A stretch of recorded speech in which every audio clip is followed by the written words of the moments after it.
Olá pessoal, sejam bem-vindos aí para mais uma aula de teoria da pena. Hoje nós vamos finalizar, no caso, a matéria da aplicação das penas, né, que a gente começou a ver há 2 aulas atrás. O processo todo de aplicação, partindo da pena base, né, que é a primeira fase, que a gente viu as circunstâncias judiciais, estão presentes no artigo 59 do Código Penal Brasileiro. Nós estudamos todas elas. Na aula passada, a gente focou bastante sobre o estudo das agravantes, né? Hoje, nós vamos finalizar com o estudo das atenuantes, concluir essa segunda fase da aplicação da pena, e aí entrar na terceira fase, que é bem mais simples, né? Que é, no caso, são as causas de aumento ou causas de diminuição, né? As conhecidas majorantes ou minorantes, tá certo? Então, antes disso, gente, eu queria só fazer uma revisão rapidinho com vocês, né? A aplicação da pena, né? É o procedimento pelo qual, em sentença, né, o juiz ele vai verificar todo o cenário do crime e, a partir daí, desenvolver, no caso, a pena propriamente dita. E qual é o norte que o juiz deve obedecer, né? O norte que o juiz deve obedecer é justamente o artigo 68, né?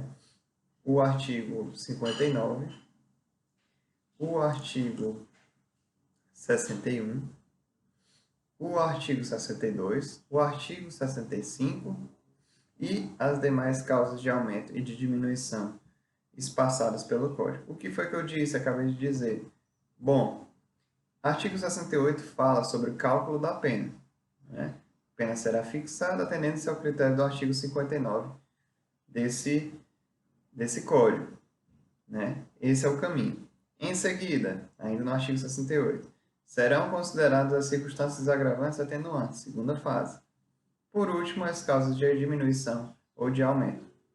Ou seja, o artigo 68 ele traz um roteiro para como o juiz ele vai proceder durante o processo de aplicação da pena, né? A primeira fase está presente no artigo 59. Qual é? Verificação da pena base, das circunstâncias judiciais que estão presentes no artigo 59. Quais são elas? Probabilidade, os antecedentes, a conduta social, a personalidade do agente, os motivos, e aí vai, né? Em seguida, serão consideradas circunstâncias agravantes e atenuantes. Bom, onde é que estão as circunstâncias agravantes? Justamente no artigo 61. Né? São circunstâncias que sempre agravam a pena quando não constituem ou qualificam crime, de acordo com o artigo 61 caput. Lembrar que, como a gente viu na aula passada, as circunstâncias agravantes elas só vão poder ser aplicadas de forma residual. O que é que isso significa? Por exemplo, se existe já uma elementar do tipo que dispõe a mesma coisa que a agravante está falando, né, eu não vou aplicar a agravante. Eu vou aplicar a elementar do tipo, porque o tipo já contém essa elementar, né? Até deu o exemplo, por exemplo, do infanticídio, né? Ó, você tem aqui, por exemplo, no artigo 61, inciso 2, a linha H, que o crime praticado contra criança, né? E no inciso E, crime praticado contra ascendente, representam, né, causas agravantes. Contudo, a própria elementar do tipo do infanticídio pressupõe, do infanticídio, né, artigo 123 do Código Penal, pressupõe que exista o homicídio entre a mãe, né, pós-estado puerperal, contra o filho que acabou de parir, né? Então, isso é um elementar do tipo de infanticídio, isso faz parte do próprio tipo. Então, entende-se que o próprio tipo penal, ele, no seu corpo, ele já absorveu ali, essa circunstância de um crime cometido contra um filho, a mãe contra um filho e, sobretudo, contra uma criança, né? Recém-nascido. Então, isso é aplicado de forma residual. Deu o exemplo de alimentar. Vou dar um exemplo agora de um homicídio. Homicídio qualificado, artigo 121 do Código Penal. Vamos dar uma olhada no artigo 121. Eu estou revisando, gente, porque é a nossa última aula antes da prova, tá? Artigo 121, matar alguém. Só que existe uma figura do homicídio no Código Penal, que vocês conhecem bem, que é chamado de homicídio qualificado. Né? E onde é que está presente isso? No parágrafo 2º do artigo 121. Se o homicídio é cometido, por exemplo, no inciso 2, por motivo fútil, você tem uma causa, na verdade, você tem uma hipótese de um homicídio qualificado. Né? Então, você tem uma pena de reclusão de 12 a 30 anos. Você vai ter uma pena maior do que se fosse um homicídio simples. Então, essa circunstância qualificadora do homicídio, presente no parágrafo 2º, inciso 2, que é o motivo fútil, ela está lá. O tipo penal de homicídio qualificado já absorve isso. Por sua vez, a gente tem no nosso artigo 62, né, no nosso artigo 61, desculpa, no nosso artigo 61, inciso 2, a linha A, o seguinte: são circunstâncias que sempre agravam a pena. Ter o agente cometido o crime por motivo fútil. Bom, existe a circunstância agravante do motivo fútil. Contudo, nesse caso do homicídio qualificado por motivo fútil, eu já tenho na qualificadora também o motivo fútil. Logo, eu não vou poder aplicar essa agravante do motivo fútil. Por quê? Porque o código diz também, né? Princípio da legalidade, da vinculação estrita e tal. Mas, além disso, a gente tem que saber o motivo, né? A motivação, vamos dizer assim, substancial disso. A gente tem a motivação principiológica aí, né? Pelo princípio da legalidade, a gente tem que interpretar o código ipsiliteris, mas também tem a substância por trás disso tudo, que é o quê? A vedação do bis in idem, né? Se eu estou já punindo a circunstância da qualificadora por motivo fútil no próprio tipo penal, no caso do parágrafo 2º, inciso 1, 2, se não me engano, eu não vou poder, na segunda fase da aplicação da pena, também punir pela mesma circunstância. No caso aí, ter o agente cometido por motivo fútil, né? Inciso 2, a linha A do artigo 61. Se eu estiver fazendo isso, eu vou estar punindo duas vezes o mesmo fato. E a gente sabe, né, vocês lembram muito bem lá da teoria do crime, nas aulas no semestre passado, vocês estudaram o princípio da vedação do bis in idem, né? Você não pode punir duas vezes a pessoa pelo mesmo fato. Isso aí seria um abuso de poder por parte do Estado que detém unicamente o jus puniendi. Tá certo, gente? Então, lembrar disso. Se existe na elementar do tipo uma circunstância judicial que já tenha, por exemplo, no rol das agravantes do artigo 61, você não vai aplicar no momento da segunda fase. Se tiver uma qualificadora também do tipo, você não vai aplicar também. Tá certo? Beleza? Tranquilo, né? Reincidência, gente. Talvez, né, o inciso 1 do artigo 61, talvez seja a causa mais importante e a mais recorrente em provas em relação às agravantes. Por que eu estou falando isso? Porque existe muita dúvida em relação à reincidência. Existem muitos... É um conceito meio nebuloso, né? A gente sabe disso, mas que a gente conseguiu ilustrar bem na aula passada, né? Sem mistério. Vamos ler aqui a reincidência rapidinho para a gente relembrar? Artigo 63. Verifica-se a reincidência quando a gente comete novo crime, depois de transitar em julgado a sentença que no país ou no estrangeiro o tenha condenado por crime anterior. Até aí tudo bem, todo mundo conhece. Beleza. Para efeito de reincidência, não prevalece a condenação anterior, né? Artigo 64, inciso 1.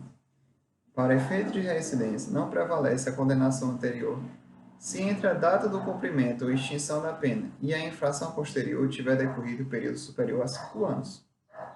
Né? É isso aí o pulo do gato. Muita gente define a reincidência de forma até correta, mas define de forma incompleta. Vamos lá relembrar para a gente nunca mais errar isso. Né? O que é que diz o artigo 63? Reincidência quando a gente comete um novo crime depois de transitar em julgado a sentença. Então, você tem dois elementos aí. O cometimento de um novo crime após o trânsito em julgado da sentença. O que é uma sentença penal transitada em julgado? De forma bem rápida, uma sentença penal condenatória transitada em julgado é uma sentença penal condenatória da qual não cabe mais nenhum recurso por parte do condenado. Né? Ele só tem uma opção depois desse momento, qual seja, cumprir a pena. Então, sobreveio essa sentença penal condenatória transitada em julgado e um ano depois a pessoa volta a delinquir. Né? A pessoa volta a delinquir. Ela já tem uma sentença penal condenatória transitada em julgado nas costas dela, pesando sobre ela. Um ano depois ela comete um novo delito. Na análise das circunstâncias judiciais da aplicação da pena, né, na segunda fase da aplicação da pena, o juiz vai verificar a reincidência. Por quê? Porque se encaixa perfeitamente. Né? A pessoa cometeu um novo delito depois de transitado em julgado uma sentença penal condenatória por crime anterior. O que é que isso significa? O que é que o legislador quis punir com isso? O legislador ele quis punir justamente a frequência com que o sujeito se aventura em empreitadas criminosas. Ou seja, a frequência que a pessoa tem no mundo do crime. E o que é que isso significa? Significa que se a pessoa tem uma maior frequência no mundo do crime, ela tem uma maior frequência na agressão de bens jurídicos comuns àquela sociedade.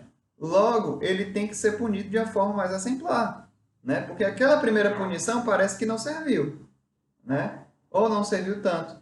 Por quê? Porque ela voltou a delinquir. Lógico, gente, eu estou falando isso aqui do ponto de vista meramente de pena, tá? Eu não estou levando as circunstâncias aqui sociais, econômicas, porque eu sei que isso tem a ver. Não que isso justifique, mas que isso influencia, né? Mas do ponto de vista estritamente penal, para o direito penal, ele só entende o seguinte, que a pessoa foi punida antes por um delito e que voltou a cometer outro. Então, ela tem uma certa frequência no mundo do crime. Né? E para isso ela não pode ser punida, e por isso ela não pode ser punida da mesma maneira que uma outra pessoa qualquer, né? Um primário, por exemplo. Certo. Muito bem. Mas se a pessoa comete, por exemplo, um novo delito depois dessa sentença penal condenatória, depois de 6 anos, o que acontece? Existe a reincidência? Não. Aí que tá. Não existe a reincidência. Por quê? Por força do artigo 64, inciso 1. O período limite da reincidência é de 5 anos após o cometimento... O período limite da reincidência é de 5 anos após o trânsito em julgado de sentença penal condenatória anterior. No exemplo passado que eu dei, vou colocar números aqui. Sobreveio uma sentença penal condenatória transitada em julgado em 2005. Certo? Em 2006, a pessoa praticou outro delito de furto, por exemplo. que acontece nesse caso? Qual é a circunstância agravante que ele atrai nessa situação? Reincidência. Porque ele está dentro do limite de 5 anos. Agora vamos supor que o cara volta a cometer um novo delito em 2011. Incide a reincidência sobre ele? Não, não incide por força do 64, inciso 1. Ah, mas então quer dizer que não vai ter nenhuma circunstância judicial que pese em desfavor dele? Vai. Vai ter sim. Ele vai ter a circunstância do artigo 59. Maus antecedentes. Ele vai ter maus antecedentes nessa situação. Mas ele não vai ter contra si o peso da reincidência. Tá certo? Então, isso é uma coisa muito importante para que vocês entendam a reincidência, tá certo? É uma matéria muito importante e é essencial para provas de faculdade, prova de concurso, prova de OAB, sempre cai reincidência. E muita gente não sabe. Muita gente, inclusive, já advogado, no momento que você vai fazer uns memoriais escritos, né? Ou no momento de uma apelação, que você vai contestar muito ali a questão da formação da pena, muita gente... Aliás, boa parte da advocacia não conhece essa parte da teoria da pena. Inclusive, eu sempre destaco isso para vocês, que é um ponto positivo demais da instituição, essa separação da parte geral do Código Penal em duas. Na minha época, por exemplo, eu estudei a parte geral do artigo 1 ao artigo 120. Né? Então, eu estudei teoria do crime e teoria da pena na pancada só. Aprendi nada, nenhum dos dois. Né? Porque é um tiro muito rápido, é um tiro muito curto, um semestre, e é muita matéria para quem nunca viu, para quem não tem nenhuma noção de direito penal. Né? Então, essa formação da base da teoria do crime ela é muito importante para que você entre no próximo semestre na teoria da pena muito bem. Né? E assim vai. Depois da teoria da pena, você formou uma boa base de teoria da pena e você já tem a boa base de teoria do crime, aí você já avança para os crimes em espécie. Esse, ao meu ver, é o caminho correto para você seguir aí no estudo do direito penal. Né? Tanto é que fica mais tranquilo a questão da passagem do conteúdo. Por exemplo, hoje a gente vai estar praticamente terminando a nossa matéria do semestre. Né? A gente vai ver espaçadamente, eu vou até próxima aula a gente vai ter prova, mas eu vou soltar um vídeo depois da nossa prova finalizando a nossa matéria. Lógico, um vídeo mais curto, mais objetivo ali, mas finalizando o que a gente tem que finalizar na nossa matéria. E aí acabou, morreu a nossa matéria. Eu acho que das cadeiras que eu ministro na faculdade, eu ministro teoria do crime, teoria da pena e crimes de espécie. De longe, é a cadeira que eu estou mais em dia. Né? Por quê? A gente não foi tão afetado com feriados, né? Lógico. Diferentemente, por exemplo, da minha turma de crimes de espécie. E, além disso, é uma matéria que é enxuta, ela está muito bem delimitada, tá certo? Então, é muito importante isso também.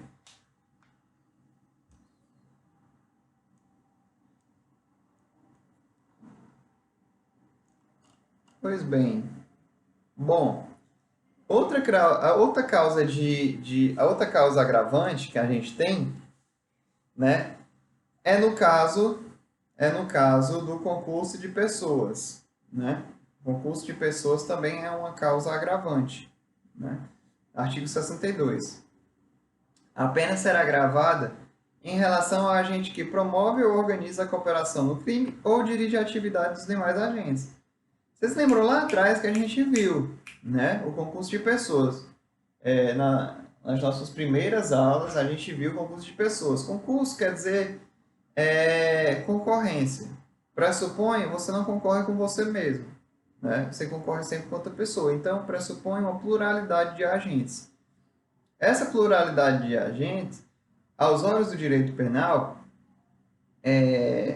ela representa, né, ela se demonstra Ela demonstra-se como uma, vamos dizer assim, uma organização maior para a prática do delito, objetivando a efetivação e o sucesso dessa empreitada, né? Então, quanto mais pessoas organizadas e imbuídas naquele projeto criminoso,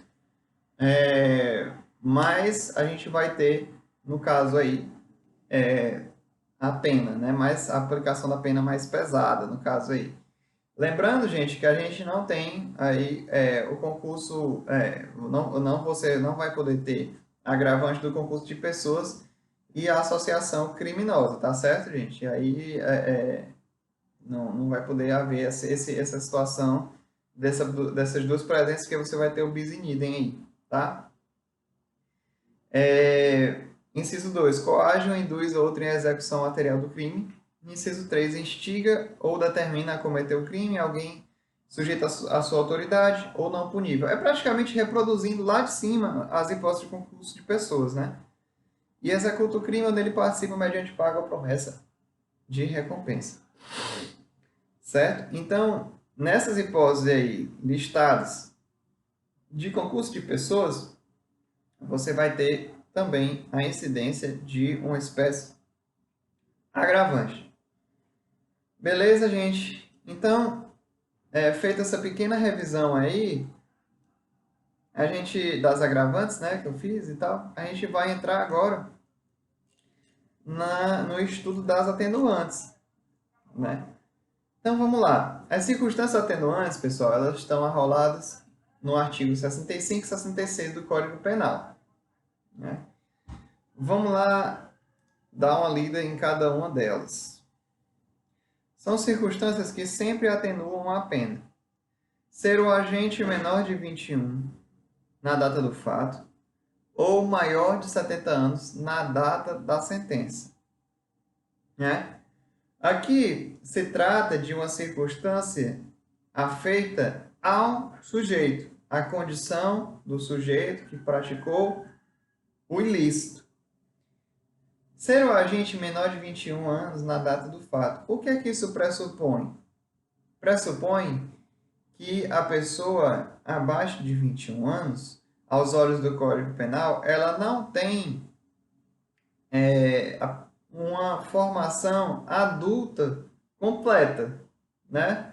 Ela tem maioridade? Ela tem maioridade. Maioridade penal, 18 anos. Isso não tem dúvida.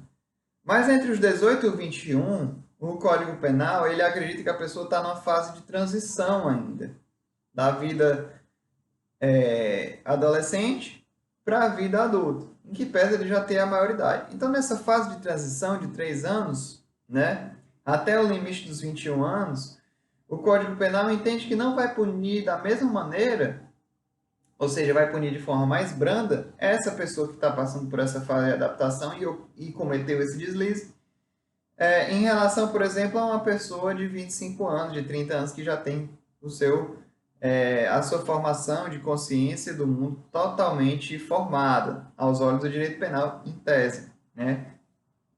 Salvo tenha, por exemplo, alguma deficiência, alguma debilidade mental que o prejudique, tá certo?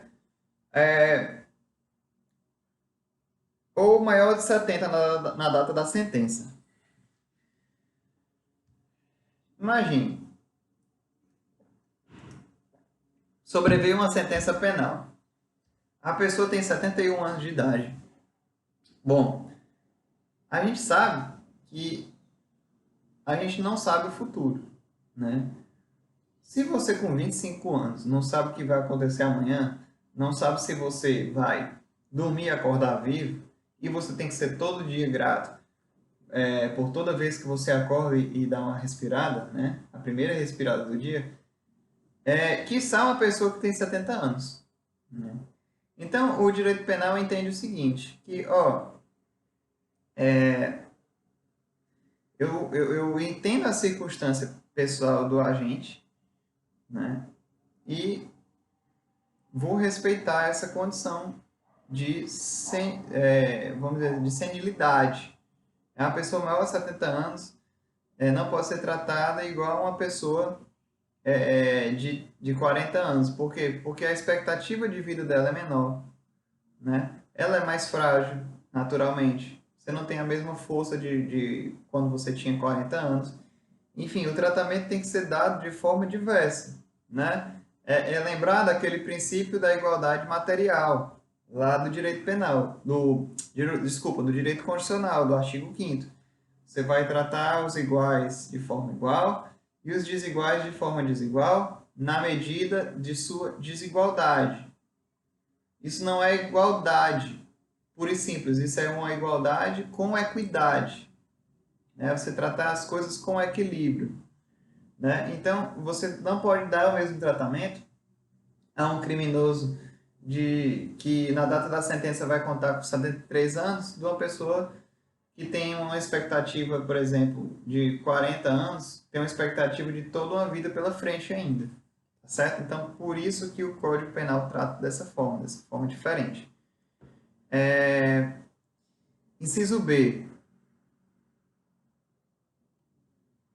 Aliás, desculpa, inciso 2. O desconhecimento da lei, né? O desconhecimento da lei. Gente, alguém pode alegar o desconhecimento da lei para se livrar de um crime? Não. Você não pode alegar o desconhecimento da lei para se livrar de um crime. O fato continua sendo típico, ilícito e culpável. Contudo, o desconhecimento da lei, por exemplo, uma pessoa que mora no distrito do interior do Acre, né, perto de uma aldeia indígena, e ele comete um certo delito. Se as autoridades perceberem aquele delito, né, ela vai ser, logicamente, investigada, processada e julgada. Contudo, se ele alega e consegue comprovar o desconhecimento da lei por absoluta ignorância ou incapacidade de conhecê-la, né, aí sim ele vai ter uma circunstância atenuante ao seu favor. Inciso 3. Ter o agente cometido o crime por um motivo de relevante valor social ou moral. Gente, o crime por motivo relevante, valor social ou moral, está dizendo, ele está afeito ao motivo que você levou, a motivação que levou você a praticar aquele delito, né? Qual foi o motivo? O que te levou a praticar aquele delito, né? Por exemplo, o relevante valor social, gente, é o seguinte, é quando a motivação do delito envolve um interesse coletivo, né? É o caso, por exemplo, de uma pessoa que pratica a violação de domicílio, por exemplo, né, contra um traidor da pátria, contra aquela pessoa que é um inimigo público, né, ou contra um traficante da região que aterroriza a todos ali naquela comunidade, né? Tem um valor social ali. Você está diante de uma circunstância que ela vai, vamos dizer assim, que ela vai incidir sobre a vontade do agente, né? E essa vontade ela passa a ser um pouco mais legítima, em que pese continuar sendo crime, tá certo? E o relevante valor moral é o relevante valor de cunho pessoal, né? Não menos importante. Por exemplo, aquele agente que pratica o crime para saciar a fome de um pobre mendigo, ou que mata para terminar com o sofrimento alheio, né? Ele matou, no caso, vamos dizer assim, a pessoa está lá sofrendo, morrendo, agonizando, sabe que vai morrer, a pessoa vai lá e completa e mata o serviço, né? Completa o serviço matando outra pessoa, quer seja numa guerra, numa operação, enfim. Aí o que acontece? Continua tendo delito, mas vai incidir sobre ela uma circunstância atenuante, que você vai ter um valor aí, você vai ter uma motivação específica que levou a gente a cometer aquele delito, que continua sendo delito, mas ele vai pesar, a pena vai pesar menos sobre ele por conta dessa circunstância, seja de valor social ou de valor moral. Então, valor social é um valor coletivo, é um interesse coletivo que leva a uma motivação da prática do ato. E o valor moral é um interesse pessoal, de cunho pessoal, que leva o agente, não menos importante, que leva o agente a cometer esse delito, certo? Ter o agente procurado por sua espontânea vontade e com eficiência logo após o crime, evitar-lhe ou minorar as consequências ou ter antes do julgamento reparado o dano. Né? Então, é como se fosse uma hipótese de arrependimento. Né? Isso demonstra que a intenção do agente, após o cometimento do delito, foi tentar desfazer os efeitos do crime. Isso vai deixar de ser crime? Não, não vai deixar, mas o judiciário não pode olhar da mesma maneira a pessoa que comete o crime e sai seguro de si, não quer mais saber nem dos efeitos que aconteceu, ele quer saber se ele cometeu ou não crime. Muitas vezes ele se aproveita dos próprios efeitos do crime, do que a pessoa que se arrepende ali e tenta mitigar os efeitos dessa ação criminosa. Inciso C. Cometimento de crime de coação a que podia resistir ou em cumprimento de ordem de autoridade superior ou sob influência de violenta emoção provocada por ato injusto da vítima. Bom, vocês sabem muito bem que a coação irresistível, né, ela torna o fato não culpável. Lembrando que o conceito de crime ele é um tripé, gente. Então você tem o fato típico, o fato ilícito e o fato culpável. O que é a culpabilidade? A grosso modo, ela tem a ver. A culpabilidade ela tem a ver, dentre outras coisas, ela tem a ver com a capacidade de entendimento do agente e da vontade do agente em relação ao que está acontecendo, ao fenômeno criminoso. Se você tem a sua capacidade reduzida ali de ir e vir, né? Logicamente você tem você não cometeu aquele delito porque você quis, né? Por exemplo, no caso da coação, você é coagido a cometer aquele delito. Eu vou dar um exemplo aqui para poder facilitar. Na coação irresistível, por exemplo, o cara rouba teu carro, bota uma arma na tua cabeça e vai até um caixa eletrônico fazer uma saidinha bancária, né? Com você, com seu carro e etc. Você está lá, aos olhos crus do direito penal, como partícipe ou como coautor do delito 157 do Código Penal, certo?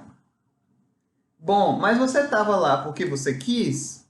Não, você está lá porque você foi coagido de forma irresistível a estar lá. Logo, a coação irresistível torna aquele fato, né? Acaba que você derruba o conceito de crime ali. Né? Aquele fato não é mais o crime, porque tem uma coação irresistível ali. Você vai estar incidindo sobre uma vontade que não é sua. Né? Você vai estar agindo com uma vontade que não é sua, na verdade. Mas se a coação era resistível, foi fruto, por exemplo, de uma ameaça não tão forte assim, né? Ou por uma instigação, enfim.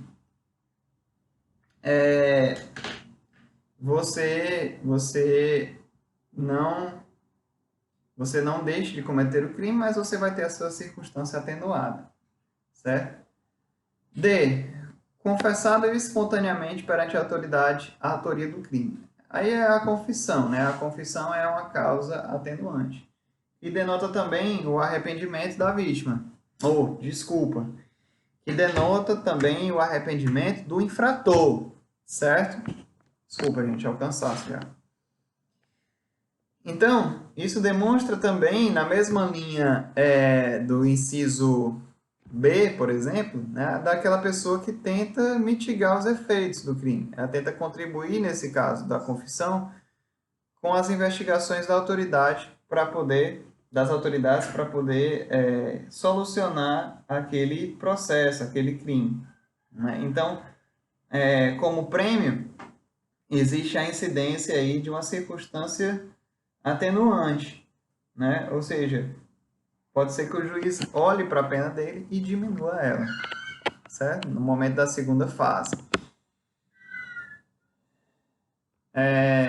Lembrando que a confissão é quando você diz que cometeu aquele delito. Confissão não é você descrever o delito todo, dizer como é que foi a ação, dar a sua versão dos fatos. Não. A confissão é quando você diz: sobre esses fatos que eu estou sendo processado, realmente fui eu que cometi. Pronto, essa é a confissão. Inciso E. Cometido crime sob influência de multidão ou em tumulto, se não o provocou. Muita gente lembra, por exemplo, em 2013, e agora está tendo também de novo, mas em 2013 foi mais forte esse movimento. Daquele movimento Não Vai Ter Copa, né? Muita gente lembra disso.